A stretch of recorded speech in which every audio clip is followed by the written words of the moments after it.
Ana, inga reo, inga iwi, tēnā koutou, tēnā koutou, tēnā koutou katoa. Whakalofa lahi atu. Well, here we are in Olofi Nui, along with communities in Australia and New Zealand, in every town and every city and at home. Those that have gathered at ANZAC Cove and wherever our fellow countrymen and women are found, we meet this dawn on ANZAC Day to mark the moment when our troops landed on a hostile coast at Gallipoli, an event that to this day shapes and helps define our sense of national identities. 2,000 of our soldiers were dead by the end of that first ANZAC Day. At Chinook Bear, as special to New Zealanders as lone pioneers to Australians, 630 New Zealanders were killed. Only 10 of their bodies were ever identified. A New Zealand signaller by the name of Cyril Bassett, he won the VC at Chinook Bear. But thereafter he refused to wear the medal or even show it to his family.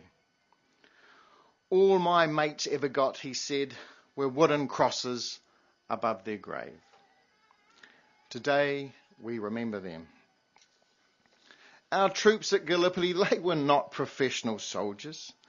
They were not descendants of a warrior class or men driven by a military tradition. They were teenagers. They were shopkeepers. They were farmers. They were mostly volunteers, imbued with a concept of duty and a wish for adventure. Their diaries, and the written records of their service show an extraordinary acceptance of what our national and imperial masters demanded of them.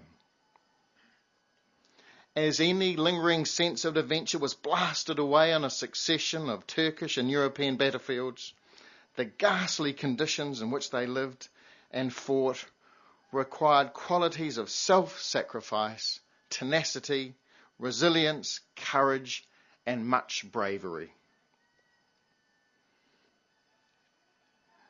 During World War I, 150 Nuan men left the island to join the 3rd Maori contingent bound for Egypt and the Western Front.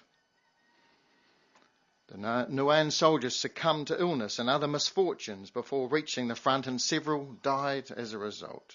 All of these men, quite rightly, are held up as national heroes, and the annual ANZAC Day service is focused primarily today on Niue's contribution to the conflict. The 100th anniversary of the outbreak of World War I is fast approaching, 2014. And the New Zealand High Commission looks forward to supporting what will be a very special occasion. The Great War was to be the war to end all wars. Yet we know that the lessons of that war and subsequent conflicts continue to go unheeded as new clashes break out around the globe.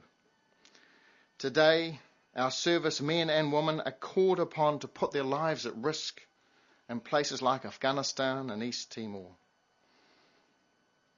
ANZAC Day is a time to acknowledge the work they are doing to bring peace and stability in troubled parts of the world.